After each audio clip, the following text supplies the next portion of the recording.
जय श्री कृष्ण। स्वागत है आप सभी का मेरे एच.एस. भारद्वाज यूट्यूब चैनल पर। आज मैं आपको कार्तिक मास के 19वें दिन की कथा सुना रहा हूँ। ऋषि बोले कि हे सूत जी, बड़े ही आश्चर्य की बात है, अग्नि ने अदिति को क्यों नहीं जलाया। अत्यंत आश्चर्य का कारण अदिति के तेज का कहूँ। महाबुद्धिमान सज्जन परोपकारी होते हैं। सूत जी कहते हैं कि हे पिपरो, हरि भक्ति में प्राप्त ध्यानरत भक्तों का महत्व तो कहने में कौन समर्थ है। जिस स्थान में भगवान का भक्त, उसी स्थान में ब्रह्मा विष्णु महेश देवता रहते हैं, जिनके नाम लेने से सब उपद्रव नष्ट हो जाते हैं। जिससे अदिति को अग्नि और दैत्यों से बाधा नहीं हुई। विष्णु जी के स्मरण मात्र से सब दुख नष्ट हो जाते हैं। तब प्रसन्न बदन, कमल नयन, शंख चक्र गदा धारण किए भगवान अदिति के समीप प्रकट हुए।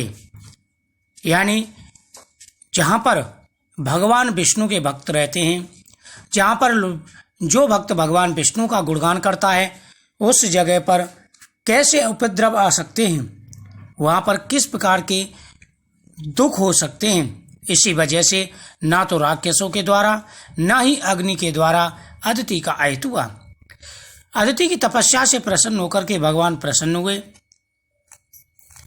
और वहां पर एक तेज यानी करोड़ों सूर्य के समान तेज उत्पन्न हुआ और कहा, हे देव माता, तुमसे बहुत काल आराधना किए हम प्रसन्न हैं, तुम्हारा कल्याण होगा। वरदान मांगो, तुम्हारे मन में क्या है, डरो नहीं।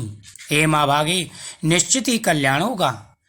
शंख चक्र गदाधारी भगवान विष्णु ने अदिति से कहा। अदिति कही गई। अदिति सब लोगों के सुखकारी भगवान को प्रणाम करके स्तुति करने लगी। कहा, हे देव देवेश, सर्वव्यापी तुम्हें नमस्कार है। सतोगुण इत्यादि से लोग के पालन करने वाले बहुरूप स्वरूप, अद्भुत रूप, निर्गुण सत्य स्वरूप तुम्हें नमस्कार है। लोक का नाथ, परम ज्ञान स्वरूप, भक्त वत्सल भगवान तुम्हें नमस्कार है।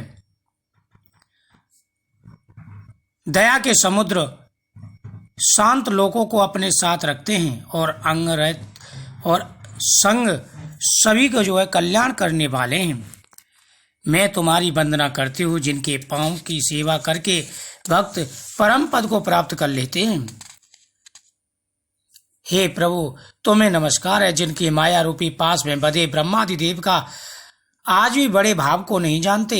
सबके नायक तुमको मैं नमस्कार करती हूँ। जिनके मुख से ब्रह्मा, भुजा से क्षत्रिय, जंघा से बनिया, पांव से शूद्र पैदा हुए, जिनके नेत्र से चंद्र, मन से सूर्य, मुख से इंद्र और अग्नि प्रकट हुए, प्राण से पवन प्रकट हुई।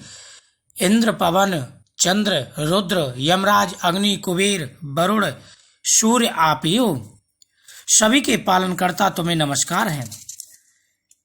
हे प्रभु, आप सब जीवों के स्वामी हैं, सबको मोहित करते हैं। फिर भी जो हमारे मन में है, मैं आपसे कहती हूँ। हे देवेश, मेरे लड़के राक्षसों द्वारा पीड़ित है। दिति के लड़के मेरे लड़के जैसे ही हैं। इससे इनको मारो नहीं, किसी दूसरे यत्न से मेरे लड़कों का राज्य दो। इस प्रकार कहे हुए प्रसन्न देव भगवान अदिति को आनंद करते हुए वचन बोले कि हे देवी, हम प्रसन्न हैं, तुम्हारा कल्याण हो। हम तुम्हारे लड़के होंगे, क्योंकि सौत के लड़के में भी तुम्हारी प्रीति है। तुमसे किए गए स्रोत का जो मनुष्य पाठ करेंगे, वे धन्य दान से भरपूर रहेगी, अंत में मेरे पद को प्राप्त होंगे। अदिति बोली कि हे देव, हम तुमको धारण करने को समर्थ नहीं है। हे अगन, स्तुति करने लायक तुम्हारे रोम रोम में ब्रह्मांड है। वेद देवता जिनका भाव नहीं जानते, हे देव देवेश, हम तुमको किस प्रकार धारण करेंगे। महापापी भी जिनके नाम के स्मरण मात्र से मोक्ष पाते हैं, उनको हम कैसे धारण करेंगे। सूत जी कहते हैं, देवदेश भगवान अदिति के इस प्रकार वचन सुनकर अभय देकर इस प्रकार वचन बोले कि हे माँ भागे, तुमने सत्य कहा, इसमें संशय नहीं है। फिर भी सुनो, गुप्त से गुप्त कहेंगे, हे वाले, राग शत्रु भाव रहित मेरे भक्त पाप रहित सदा मुझे धारण करते हैं। माता पिता गुरु अदिति का और ब्राह्मणों का हित करने वाला हमेशा मुझको धारण करता है। पुण्य तीर्थ सत्संग लोक के अनुग्रह में प्राप्त हमको हमेशा धारण करता है। तुलसी गौ नाम का स्मरण इनकी सेवा करने वाले हमको धारण कर सकते हैं। परोपकारी दूसरों के द्रव्य की अभिलाषा नहीं करने वाले, दूसरों की स्त्री में मातृभाव रखने वाले सदा मुझे धारण करते हैं। हे देवी, तुम्हारे पति ही प्राण हैं, जीवन के हित में रत हो, इससे तुम्हारे लड़का होकर शत्रु कुल का नाश करेंगे, तुम्हें अभयप्रदान करेंगे। देवेश भगवान इस प्रकार देवताओं की माता से बोल अपने कंठ की माला और अभय देकर अंतर ध्यान हो गए। आनंदित मन से देवताओं की माता दक्ष प्रजापति की कन्या लक्ष्मीपति को प्रणाम करके अपने आश्रम में आई। उसके ऊपर प्रसन्न वेद वंदित अदिति के ने समय में दीप्यमान पुत्र को उत्पन्न किया। शंख चक्र दंड कमंडल अमृत कलश दही अन्न हाथ में रूप धारण बामन हजार सूर्य का तेज कमल नयन सब आदर युक्त पीताम्बर धारण के हुए भगवान प्रकट हुए। संसार के कारण सबके पालन सबके नायक दैत्यों के नाशकर्ता तुम्हें नमस्कार है। भक्तों के प्रिय सज्जन आनंद दुर्जन के नाशकर्ता जगदीश्वर तुम्हें नमस्कार है। कारण से वामन रूप त्रिविक्रम अमित पराक्रम धनुष चक्र तलवार गदा इनको धारण किए हुए भगवान तुम्हें नमस्कार है। क्षीर सागर में सोने वाली समचीन भक्त के मन में स्थित सूर्यादि से ज्यादा तेज धारण किए हुए तुम्हें नमस्कार है। इस प्रकार से अदिति ने भगवान की प्रार्थना की, तुम्हें नमस्कार है। जो कोई इस वामन जी के स्रोत को 3 काल पाठ करेगा उनके धन्य धान्य आरोग्य संतति की प्राप्ति होगी।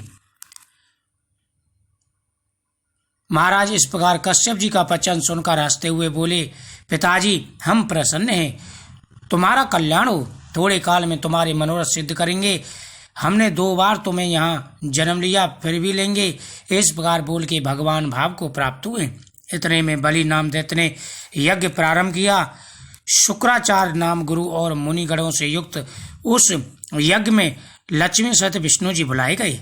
हवि लेने के वास्ते ब्रह्मादि मुनियों से मिले हुए बड़े ऐश्वर्य वाले बलि के यज्ञ में वामन नाम माँ विष्णु आए। उन्हें कुछ हंसी से सब लोगों से मोहित किया। बलि के सामने मानो भाव लेने को आए।